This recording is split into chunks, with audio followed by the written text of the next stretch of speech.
A gente está aqui na linha com o jornalista Zé Paulo Kupfer, articulista do Poder 360. Zé Paulo, tudo bem? Boa noite. Tudo bem, Paulo?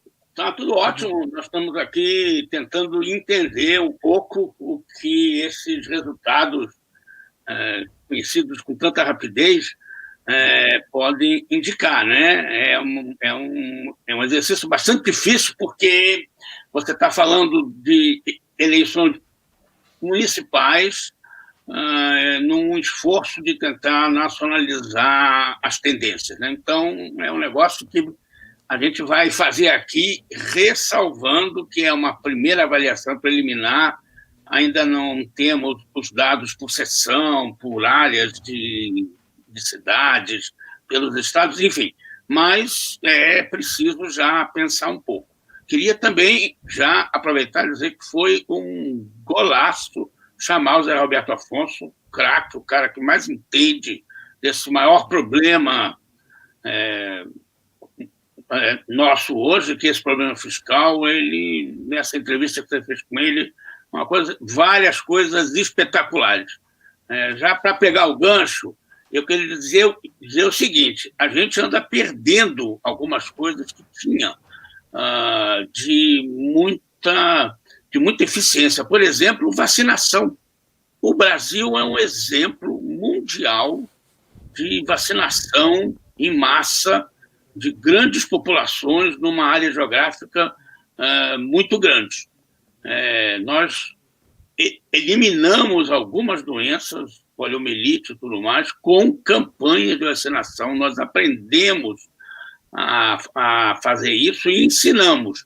As urnas eletrônicas, tudo isso vem se juntar a esses outros e mais antigos até sucessos que a gente anda perdendo e que deveria evitar que isso acontecesse.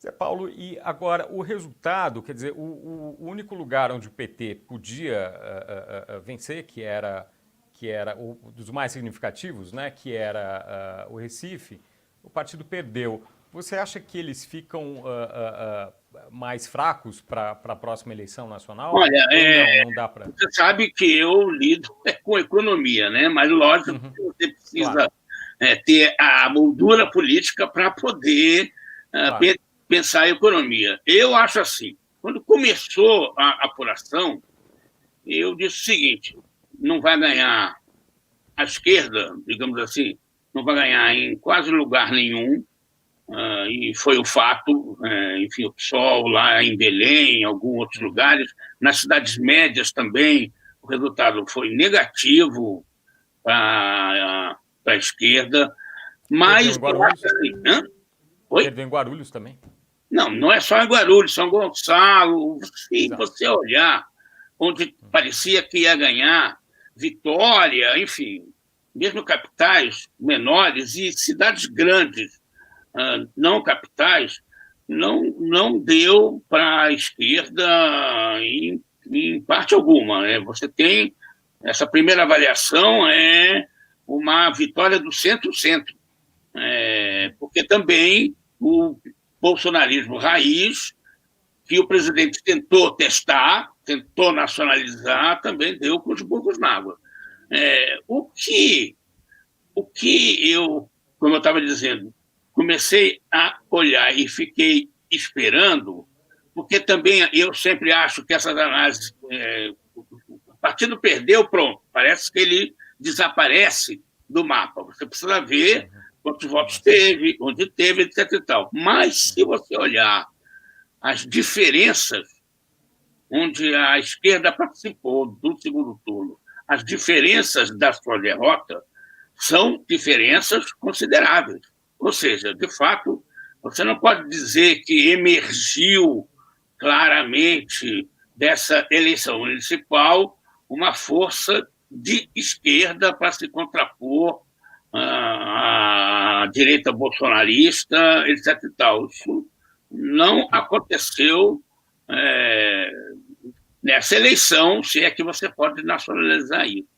O que eu acho importante é notar o seguinte: A pandemia já tinha, de certa maneira, definido mais ou menos o quadro dessa eleição.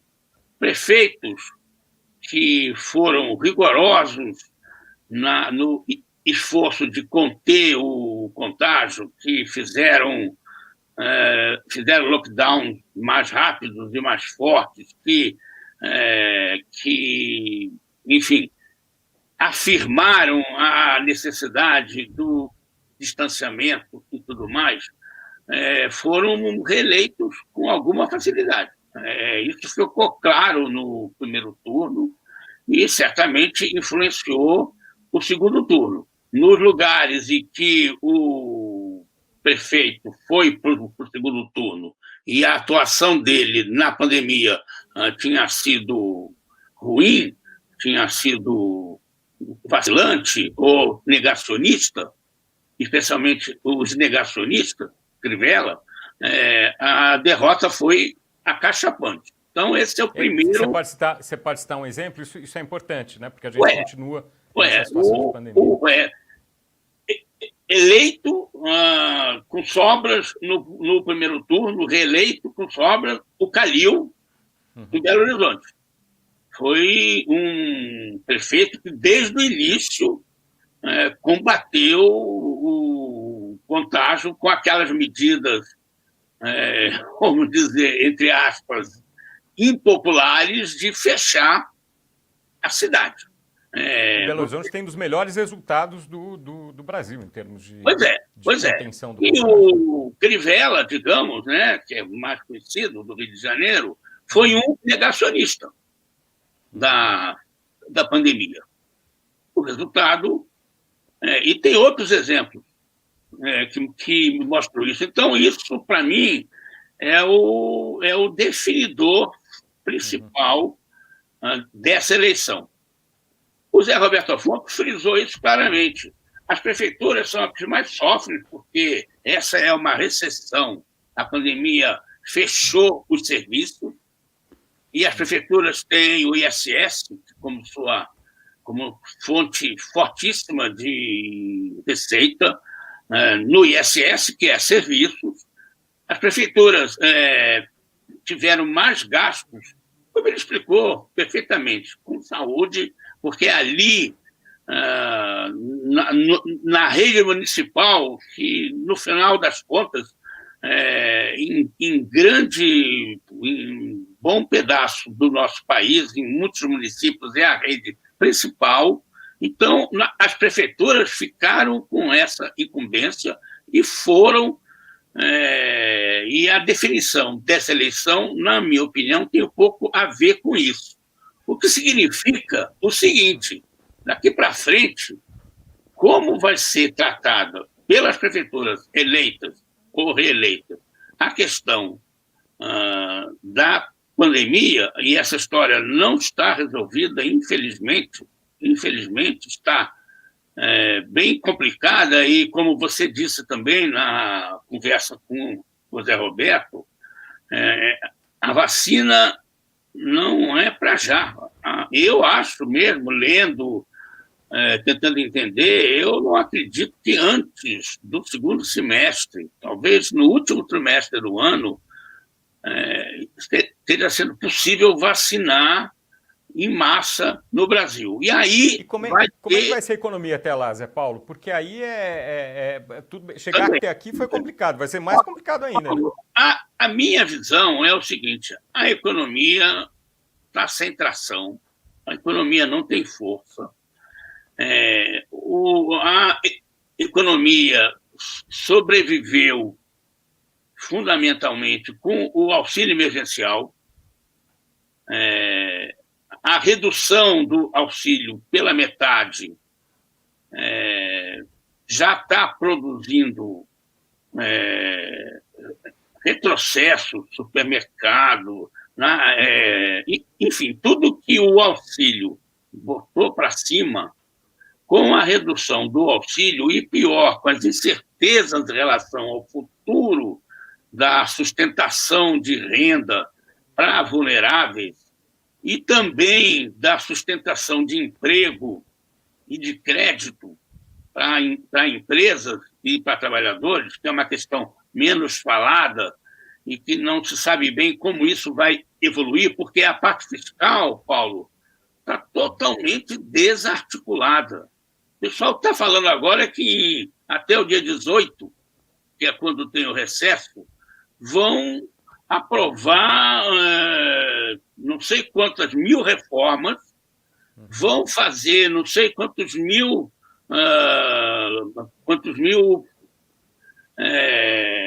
orçamentos e tudo mais. Quer que eu te diga, com a minha experiência longa, não vão fazer nada.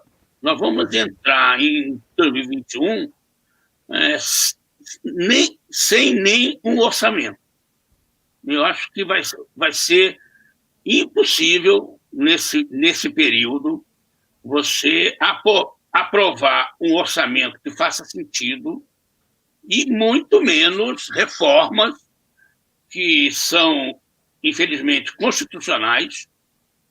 Parte delas tem que ser mesmo, mas outras não eram necessárias. Em 2 turnos em cada casa do Congresso, isso é uma ilusão à toa. Não há como fazer. Deixou-se passar, vacilou-se, não se enfrentou o problema, fugiu-se dele e agora, sabe, dizer o prazo está quase esgotado. Nada, o prazo esgotou. E isso vai ser uma dificuldade muito grande. Como disse também, voltando à excelente entrevista do Zé Roberto, as prefeituras não fazem dinheiro. Só quem faz dinheiro no Brasil é o governo federal.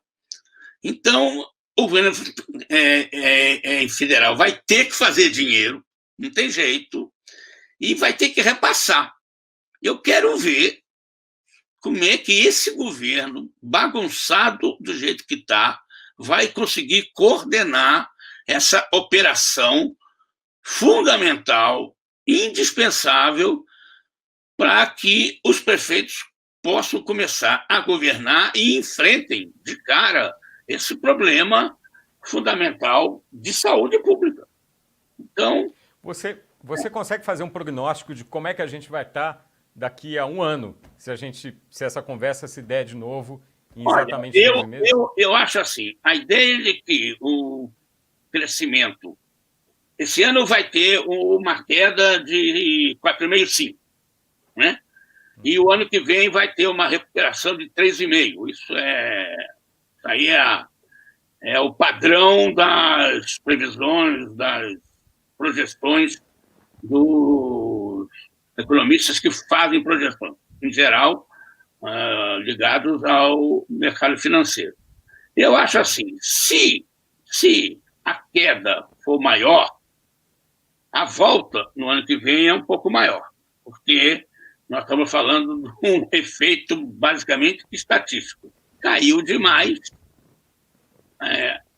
a volta pode ser um pouco maior em termos percentuais, mas, de fato, vamos continuar devendo para pré-pandemia. Agora, eu acho assim, eu estou vendo a economia com muito pouca atração. Terceiro trimestre vai sair o IBGE agora, mas a gente já tem bastante dados, vai ser uma recuperação muito forte, mas é um rebate da queda fortíssima também que houve no segundo trimestre e o efeito do auxílio emergencial cheio. O auxílio é muito poderoso, é uma grana, é uma Bolsa Família por mês, uma Bolsa Família de ano. O valor anual gasto por mês. 300 e tantos bilhões de reais é muito dinheiro. R$600 é mais, sei lá, 50% mais do que a média da renda mensal dos brasileiros pobres, Paulo. Pois então, agora isso é insustentável, justamente por ser tão grande assim. Aí como é que vai ser no ano que vem? Pois então, se você não tem uma economia com investimento, e não tem, você tem uma economia sufocada, até pela regra de controle de gasto, que é a mais a mais ativa, que é o teto de gasto. Eu acho o teto de gasto uma, uma maluquice brasileira, entendeu? Não é a única, tivemos outras, mas essa é bacana, é uma doideira bem poderosa. Até porque o teto de gastos não visa ajuste fiscal. Se ele visasse ajuste fiscal, ele consideraria as receitas públicas. Ele não considera, ele só trata dos gastos, ele é uma ferramenta, é um mecanismo para reduzir o Estado. Não tem Agora, problema. a gente ficou um pouco refém disso, né? Porque se tirar o teto agora, aí que o mercado vai reagir muito mal, né? Ou não? Pois é, mas o mercado ele já está começando a entender que com o teto esse negócio aqui não vai andar, entendeu? Então, vamos falar de uma palavra brasileira na política bem conhecida, flexibilizar o teto é meio inevitável. Como foi feito? O teto foi flexibilizado com o decreto de calamidade, com os créditos extraordinários, saiu dinheiro para tudo que é lado e o teto ficou aí. Só que ele está totalmente... Né? Ele foi driblado por um outro mecanismo. Não vai poder... tem uma tremenda discussão se vai poder fazer um outro decreto de calamidade, um outro orçamento de guerra, se isso só pode ser quando é imprevisível, e a situação agora não é mais imprevisível como era. Isso tudo também eu acho que é uma coisa para decisão política. O que eu acho interessante, voltando um pouquinho para as eleições de hoje, é que na minha visão, na hora que a esquerda, especialmente a esquerda petista, sofre uma claríssima derrota, e a direita, especialmente o bolsonarismo, também, a coisa é o seguinte, talvez tenha aí, estou pondo até para você pensar aqui comigo, talvez tenha aí uma mensagem, a voz rouca das urnas, tenha dito o seguinte: Congresso, a bola está com você. Nós já vimos como você conseguiu matar essa bola no peito no auge da pandemia, no momento mais crítico, e a gente acha que você é que tem que tocar esse jogo. Não sei. Para mim, isso ficou claro pela diversidade de partidos de um lado, evidentemente, de um lado mais centrista, talvez uma centro-direita, de centro. Quantidade de representantes desses partidos que ganhou as prefeituras. Eu acho assim, a bola, de fato, está com o Congresso. Do governo federal, do executivo, não vai sair coelho nenhum de cartola nenhuma, na minha opinião. Perfeito. Perfeito. Zé Paulo Kupfer, muito obrigado pela sua análise, pelas suas avaliações. Bom, e vamos seguir aqui com mais resultados e avaliações do que a gente viu das urnas nesse domingo. Muito obrigado, Zé Paulo. Ok, fico feliz em participar. Eu vi essa eleição que poucos colegas da economia foram chamados a falar, e a economia, embora no pleito municipal, obviamente tem peso, no mínimo pela moldura nacional que envolve tudo, né? Não é um mundo fora do contexto geral. Então, fiquei feliz de ter podido colocar minhas dúvidas junto ao nosso público, né? Como a gente faz, aliás, nos artigos que escreve. A gente coloca dúvidas e alguns dados para as pessoas pensarem. Então, hoje foi essa chance, eu tive a sorte de vir depois de um craque das contas públicas, deu uma aula aqui. Eu acho que quem viu ou quem vai ver depois que for continuar, que esse vídeo andar para frente. Vai ser uma grande lição, vale muito a pena. E eu fico contente, agradeço e espero que você tenha sucesso aí no resto da sua cobertura. Até mais. Zé Paulo, muito obrigado e até próximo. Sim, os artigos que você mencionou, que estão todas as semanas aqui no Poder 360 e são imperdíveis. Muito obrigado, Zé Paulo. Tchau, tchau. Um abraço a todos. Até mais. Até a próxima.